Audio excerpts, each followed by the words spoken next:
But oh, just as I walk through the door, I can feel your emotion. It's pulling me back to love you. I know, caught up in the middle, I cry just a little when I think of letting go. Oh no, gave up on the riddle. I cry just a little when he plays piano in the dark. This is one of my favorite songs by Brenda Russell. It's called Piano in the Dark. And what made me think about this particular song today was somebody sent me a message. They sent me a picture. And the picture says, missing someone is not an excuse to re-enter a toxic cycle. And that was the song that came to my mind. And the reason why it came to my mind is because I feel like those emotions be pulling, they be pulling you, man. And a lot of my clients and people that I talk to talk about this all the time. So I wanted to touch on this because I feel like this is something that keeps people from growing. It keeps people from having their best life. So I want to talk a little bit about it. But first I'm going to do the introduction and then I'll tell you all about my theory. So I'm Queen Offset Haru, and thank you for joining me for another wonderful edition of Ask an Aquarius. If you haven't already, please hit the red subscribe button and smack the bell. Also, if you like this video, please give it a thumbs up and pass it on to anybody and everybody who might like it too. And please drop us a positive comment in the comment section and stick around to the end of the video because I'm going to read other positive comments and respond to them. If you want to get a reading done or if you want to know anything else, all that information is underneath this video. So let's get back to what we were talking about missing a person. So they sent me this picture about missing someone.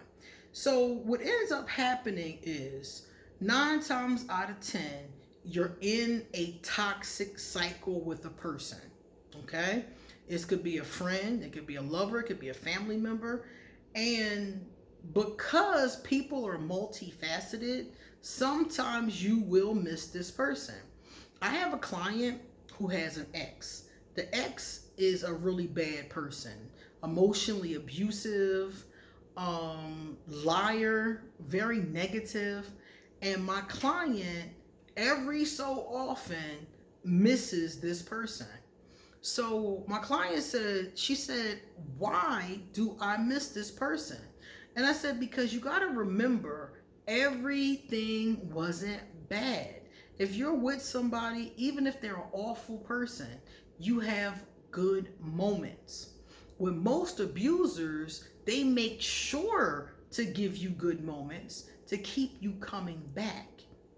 So I told her, you're probably lonely and you're missing the fun times, the good times, or whatever emotional or positivity this person brought you, even if it was only once in a blue moon. Every day could have been awful, but they bought you some ice cream, or gave you a gift, or did something that made you feel good. And maybe you're constantly trying to get that feeling back. So every once in a while, especially if you've walked away from the relationship, every once in a while, you're going to miss that individual. I used to have an entanglement with a Cancer. And after I stopped seeing the Cancer, every so often, I would miss the Cancer. And I'm like, why do you miss this person? I'm very confused. And I would ask myself that, and I couldn't answer the question for many years. And one day I said to myself, it's because there were times when this person satisfied my needs. Even though it wasn't all the time, and even though this was a very negative relationship, a very negative person, sometimes that person satisfied my emotional need, sexual need, some type of need. So every once in a while, when I needed a need fulfilled, my mind would go back to that person. And most of the times it wasn't sexual. Most of the times it was emotional. Because I've come to find the emotional are the ones that really get you. Anybody can get you off, and you can get yourself off.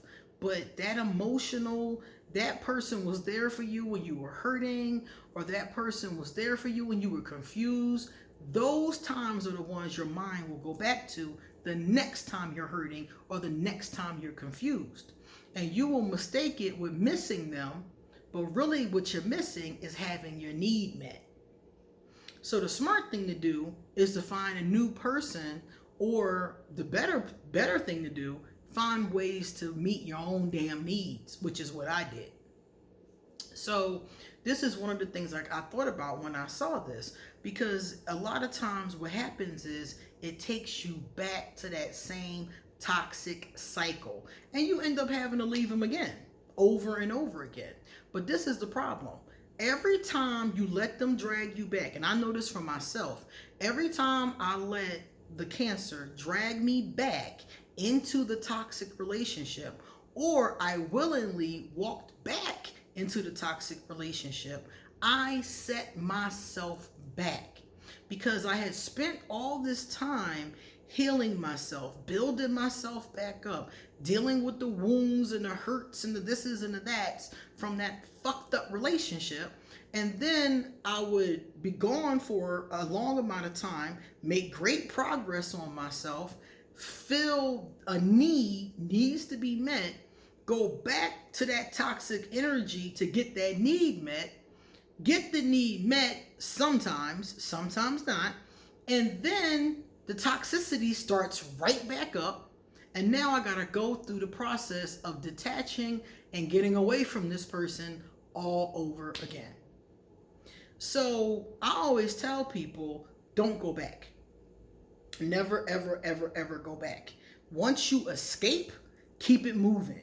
Find other ways to deal with that need. If it's an emotional need, figure out what it is, find a way to deal with it yourself, pray about it, something. Call your support system, do something else other than going back to that toxic cycle, because it's only going to put you back.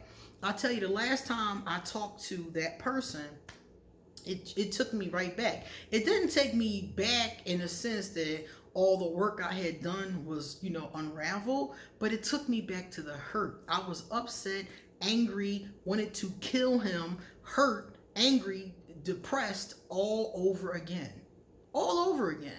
And I said to myself, you know what? Fuck this and fuck him. I'm not going through this no more. I'm not talking to this person anymore. And I'm not going to keep allowing myself to go back into this cycle for any reason. So this is one of the things you have to do. When you escape that person, in my opinion, you should never turn around again. If you were in the river, I'll give you an example. If you were in the river and you were fighting a crocodile and you escaped that crocodile, you probably wouldn't get back in that river. 9 times out of 10, you would consider yourself blessed to have escaped the first time. You are blessed. And we don't do this. Every time I see people do this, I'm like, wow. I know somebody else, a guy, keeps talking to his abusive ex. They're not together anymore, but every so often, he keeps talking to him. So these are two older guys. So they had a long history together. I'm talking about years and years and years and years, since they were young. And every so often, he will talk to this man again. And every time he does, they start fighting again. And I keep telling him, don't talk to him. But when he gets in that space of needing whatever that emotional need is, he will talk to him. And then a couple days later, he's devastated again. It keeps pushing you back into toxic energy, painful energy. And then you got to fight your way out of that shit all over again. So the best thing to do is don't go back. Whatever that need is that they fulfilled, find another way to fulfill it. Find another person who can be your support. Find something else that can help you in that way.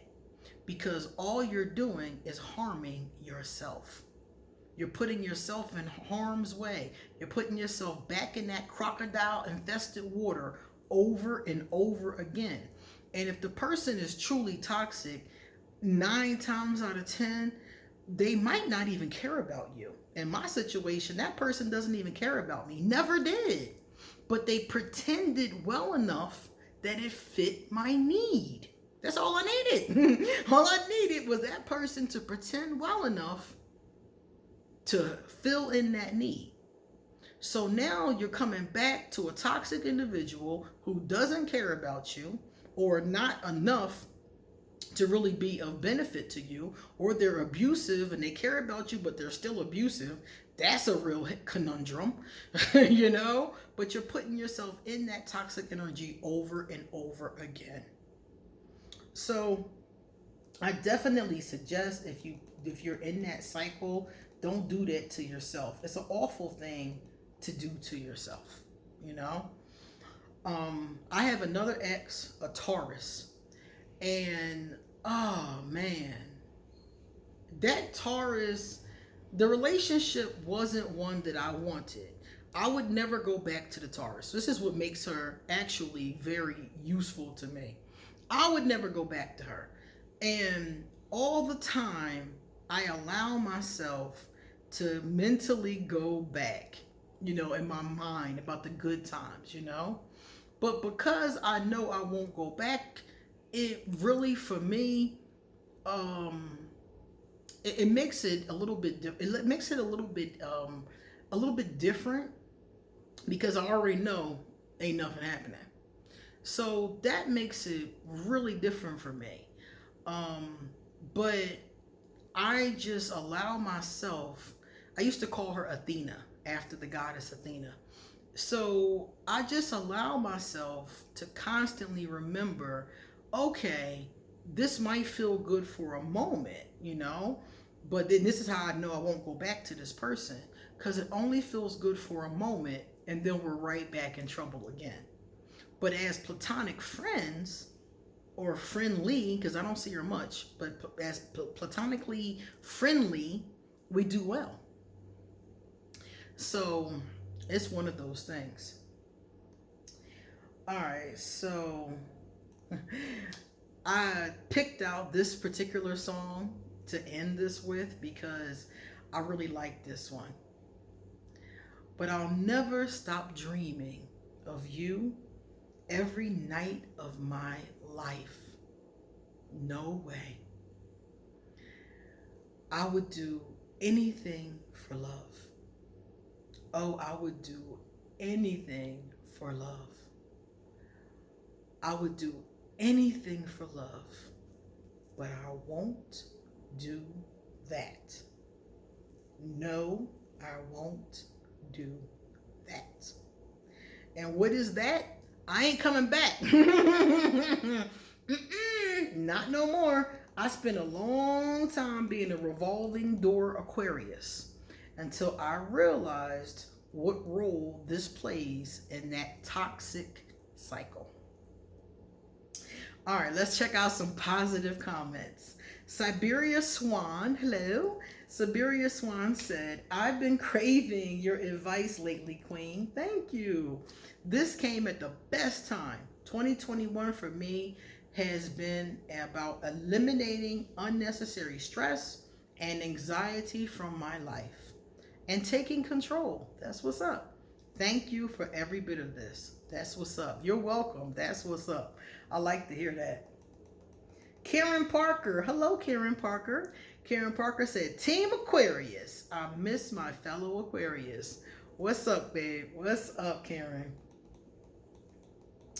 All right. That was the last one. So, guys, please come back soon because I have a lot more to say. See you later.